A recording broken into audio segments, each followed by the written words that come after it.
নেওয়া উচিত এবং আঙ্গুলে যদি নখ থাকে সেটাও কিন্তু কেটে নেওয়া উচিত। এছাড়া আরও নানানভাবে মেয়েরা নিজেকে আনন্দ দিয়ে থাকে, যেরকম হচ্ছে বালিশের মধ্যে তাদের প্রাইভেট পার্টস ঘর্ষণ করে বা থায়ে থায়ে ঘর্ষণ করে বা তাদের নিপিলসে, বুকে, কোমরের দুপাশে বা পেটের নিচে আঙ্গুল দিয়ে টাচ করে বা হাত বুলিয়ে কিন্তু নিজেকে উত্তেজিত করে থাকে। আর যতটা ছেলেদের করতে ইচ্ছা করে ঠিক ততটাই কিন্তু মেয়েদেরও করতে ইচ্ছা করে। তাই যখন মেয়েদের একটা সঠিক বয়স হয়ে যায় তখন তারা নানান রকম টেকনিক খুঁজে বার করে নিজেকে স্যাটিসফাই করার জন্য। তো যদি কোনো ছেলে পার্টনারে শারীরিক কোনো প্রবলেম থেকে থাকে, দাঁড়ানো নিয়ে প্রবলেম থাকে, তাড়াতাড়ি পড়ে যায় বা ঠিকঠাকভাবে না করতে পারে, তখন অনেক মেয়েরাই এরকমভাবেই নিজেকে সন্তুষ্ট করে থাকে। 1994 সালে ইউনাইটেড স্টেটের জনসংখ্যা ভিত্তিক একটি গবেষণায় দেখা গেছে যে 19 থেকে 44 বছর বয়সের যে মেয়েরা রয়েছে তাদের মধ্যে প্রায় 62% মেয়েরাই কখনো না কখনো হস্তমৈথুন করেছে।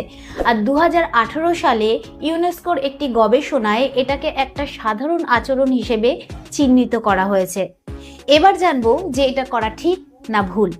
দেখুন, এটা করা ঠিক না ভুল সেটা কিন্তু নির্ভর করে যে এটা কতটা পরিমাণে করা হচ্ছে তার উপর। যদি এটা কখনো সখনো করা হয় তাহলে কিন্তু কোনো রকম প্রবলেম নেই, বরঞ্চ এটা মেয়েদের বডিতে কোথায় কোথায় উত্তেজনা রয়েছে সেটা বুঝতে সুযোগ করে দেয়। এছাড়া যদি কোনো মেয়ের শারীরিক চাহিদায় বা উত্তেজনায় কোনো রকম প্রবলেম থাকে তাহলে আত্মবিশ্বাস বাড়াতে সাহায্য করে, রোগ প্রতিরোধ ক্ষমতা বাড়াতে সাহায্য করে এবং ঘুম ভালো হয়। আর শুধু তাই না, যে সমস্ত মেয়েদের উত্তেজনা কম তাদের ক্ষেত্রে কিন্তু এটা একটা চিকিৎসা বা থেরাপি হিসাবে ব্যবহার হয়ে থাকে, যেটাকে সেন্সেড ফোকাস বলা হয়। এমনকি হাত দিয়ে করার ফলে মেয়েদের যে পিরিয়ডের ব্যথা রয়েছে মানে মাসিকের ব্যথা রয়েছে সেটাকেও কম করতে সাহায্য করে। কিন্তু একটা কথা সব সময় মাথায় রাখা দরকার, এটাকে কখনোই অভ্যাসে পরিণত করা উচিত না। কারণ যদি কোনো মেয়ে প্রতিদিন 2 থেকে 3 বার বা তারও বেশি করে তাহলে এর মানে হচ্ছে যে সে এতে অ্যাডিক্টেড হয়ে গেছে।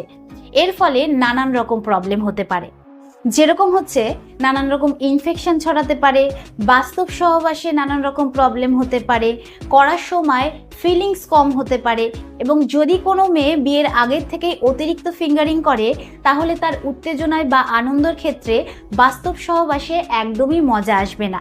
তাই আবারও বলবো, এতে কিন্তু অ্যাডিক্টেড একদমই হওয়া উচিত না। কিন্তু হ্যাঁ, সপ্তাহে 2 থেকে 3 বার করা যেতে পারে, কিন্তু অবশ্যই সেটা হাইজিন মেনটেন করে, মানে পরিষ্কার পরিচ্ছন্নভাবে। তো আমি আশা করব যে এই ভিডিওর দ্বারা আপনি উপকৃত হবেন। ভিডিওটা কিরকম লাগলো অবশ্যই কমেন্টে জানাবেন। আজকের মতন এতটুকুই, আবার দেখা হবে পরবর্তী ভিডিও নিয়ে। নমস্কার।